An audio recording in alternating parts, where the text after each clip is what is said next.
a message for Trump supporters who still think Trump is a great guy, even though we have history of Donald Trump destroying people's lives pretty much as far back as Donald Trump has been alive. Um, Trump is promising to be a dictator on day one, and he has hinted about certain things he wants to do with the military involving unaliving people like Nancy Pelosi.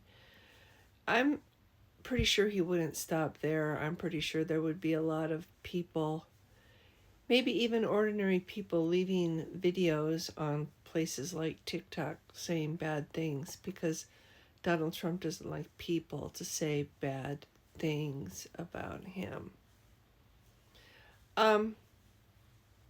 The man is power hungry. He is suffering from dementia. He lives in an alternate reality. So here's my question to Trump supporters. A certain foundation supports Trump, and this foundation is all about turning the United States into a fascist nation like Gilead from The Handmaid's Tale, where women would have no rights at all, and people who are gay or trans or anybody who doesn't fit into their nice, neat little boxes, like atheists or people of other religions that are not Christian, or people who are Christian but they're not in the right kind of Christianity. Seventh-day Adventists, if that's the word, Mormons, Catholics, etc., the wrong kind of Christianity. They might also not get to continue to breathe under Trump and the Christian fanatical version of Christianity that would dominate this country.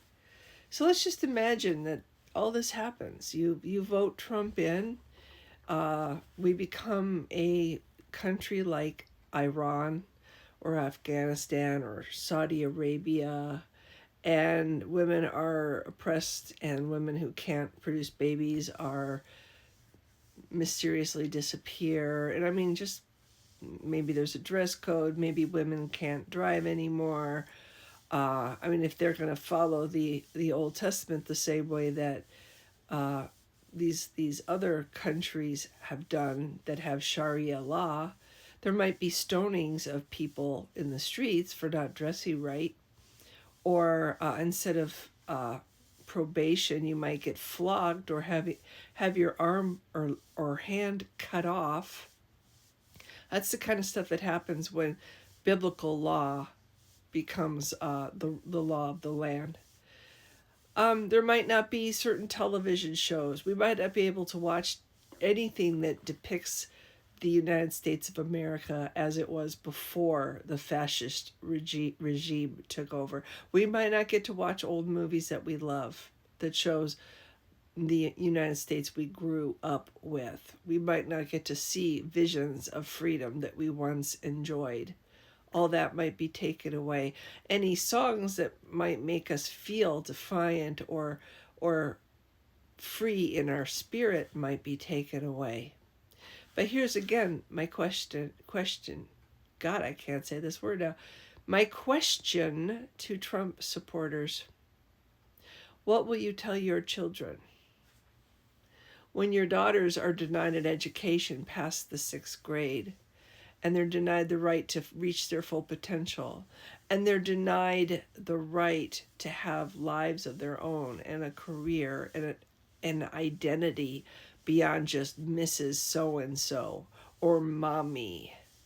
What will you tell your daughters about how they could have had that life, all that freedom, all those choices, their identity, but you took it away because you really like Donald Trump, the guy who lusts after little girls, the guy who very likely raped one when she was 13 and was the one who hit her while she was tied down in a bed?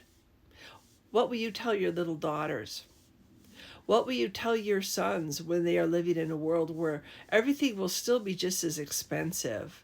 But now he is expected to be the breadwinner, the only breadwinner. And he is expected to earn enough money to support the family all on his own because she will not be allowed to work.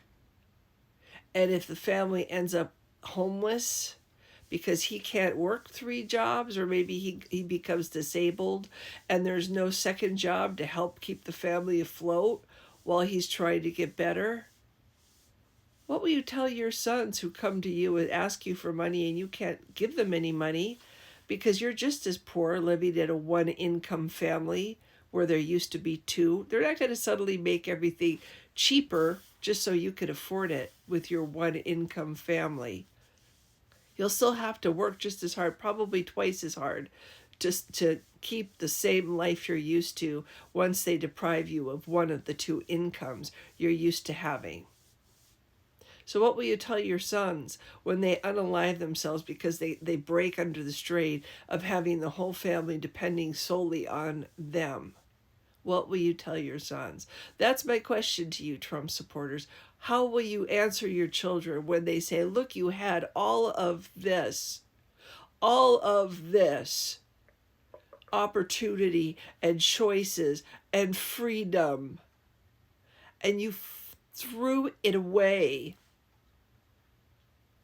because you believed this 34 times over, twice impeached, convicted felon, more than you even believed in your own Jesus and your own God? What will you tell your kids?